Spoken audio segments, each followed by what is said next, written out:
ఉద్యమకారుల్ని కూడా మోసం చేశావు. ఏ ఉద్యమం అయితే అడ్డం పెట్టుకొని అధికారాన్ని చెలాయించిందని నీ కుటుంబం, నీకు తోడుగా ఉన్న అన్ని వర్గాలతో పాటు ఉద్యమకారుల్ని నిలువునా మోసం చేసే చరిత్ర ఇది. నువ్వు కేటీఆర్ ఎలా మాట్లాడుతున్నావు మా ముఖ్యమంత్రి గురించి?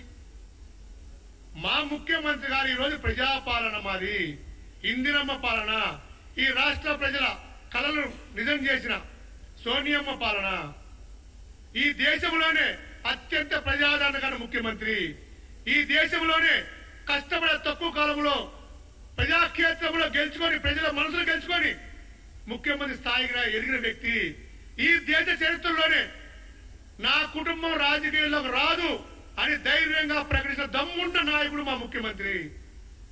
అరే ఏం మాట్లాడుతున్నావు బ్రదర్? నువ్వు ఎక్కడో అమెరికాలో చదువుకొని ఉద్యమ టైంలో అమెరికాలో సమ్మగా పడుకొని ఉద్యమం సక్సెస్ అవుతున్నప్పుడు ఆ రోజు సక్సెస్ కాని రోజుల్లో అనేక పేపర్లలో కథనాలు వచ్చినాయి. అరే మా నాయన ఒట్టిగా ఉద్యమం చేస్తున్నాడు, మా బాబు పని బాట్లేదు, హరీష్ రావుకి మా నాయన ఖరాబు చేస్తున్నాడని చెప్పి అన్న మాటలు.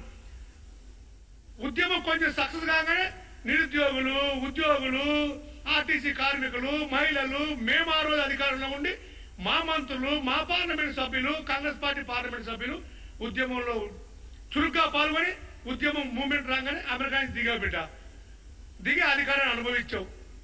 సిగ్గు లేకుండా నేను అవినీతి చేశా అరెస్ట్ చేయనని చెప్తావా?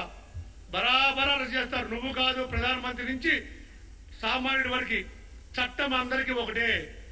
చట్టం ఎవరికి చుట్టం కాదు.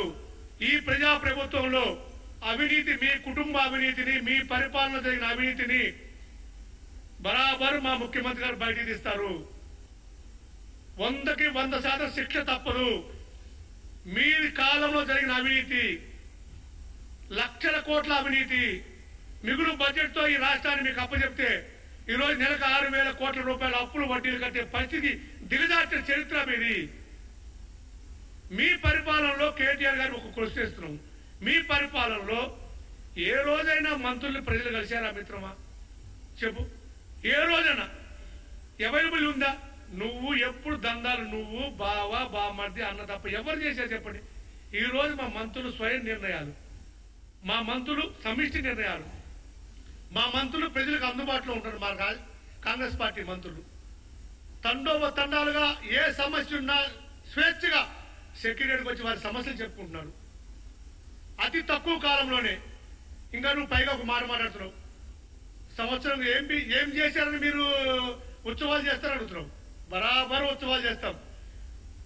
నీలాంటి కుటుంబ పాలన, నిరంకుశ పాలన, దొరల పాలన గడిని పగలగొట్టి ప్రజాపాలన నెలకొల్పింది కాంగ్రెస్ పార్టీ. నిరుద్యోగులకు న్యాయం చేశాము, రైతులకు న్యాయం చేశాము, మహిళలకు న్యాయం చేశాము, అనేక ప్రణాళికలు రచిస్తున్నాము. భవిష్యత్తులో ఈ తెలంగాణ రాష్ట్రాన్ని దేశంలోని నెంబర్ 1 రాష్ట్రంగా తీర్చిదిద్దడానికి, ఈ హైదరాబాద్ నగరాన్ని ప్రపంచ స్థాయి నగరంగా గుర్తింపు చేయడానికి అనేక ప్రణాళికలు చేస్తున్నాము. ఒక స్కిల్ యూనివర్సిటీ కావచ్చు, ఒక స్పోర్ట్స్ యూనివర్సిటీ కావచ్చు, ప్రభుత్వ పాఠశాలలు కావచ్చు, భవిష్యత్ తరాలకు ఉపయోగపడే విధంగా, భవిష్యత్ తరాలకి చెప్పుకునే విధంగా, చిరస్థాయిగా నిలిచిపోయే విధంగా మా ముఖ్యమంత్రి గారు ఆయన ఒక్కటే కోరుకుంటారు. ఈరోజు నాకు ఒక అవకాశం వచ్చింది, నేను ఒక సామాన్యుడిని, ఈ వచ్చిన అవకాశాన్ని ప్రజల కోసమే నా జీవితం కావాలి, ప్రజలు ఎప్పటికీ మర్చిపోయే విధంగా నా పరిపాలన ఉండాలి అని కోరుకుంటున్నారు. ఒక మంచి పరిపాలన చూస్తే గతంలో మీ దరిద్రమైన పరిపాలన మర్చిపోతారు ప్రజలు. ఒక సంవత్సరం అయింది, 11 నెలలు అయింది. 11 నెలల అధికారం లేకపోతే తట్టుకోలేకపోతారు బావబామర్దిద్దరు. ఇంకా హరీష్ రావు గారు మాట్లాడుతున్నారు, పాదయాత్ర నేను ఎక్కడ చేయమన్నా ఎక్కడ చేస్తావు? అరే తెలివిండి మాట్లాడుతున్నావు హరీష్ రావు. బరాబర్ మూసి ప్రక్షాళన ఆగదు. ముఖ్యమంత్రి గారు స్పష్టంగా చెప్పారు, జనవరిలో పాదయాత్ర చేస్తామని. నీకు వికారాబాద్ లో మూసి నది మొదలు పెడితే అక్కడ కృష్ణా నదిలో కలుస్తుంది.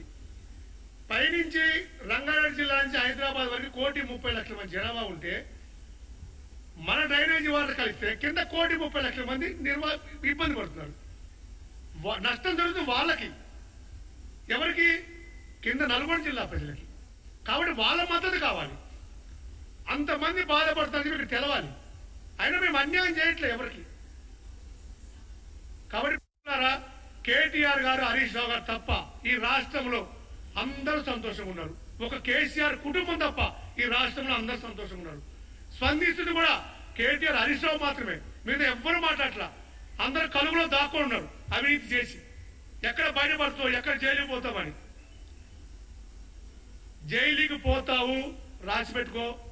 తప్పు చేస్తే నీ చెల్లి ఎలా పోయిందో నువ్వు ఎలా పోతావు, మీ ఆయన కూడా అలానే పోతాడు, నీ బావ కూడా పోతాడు.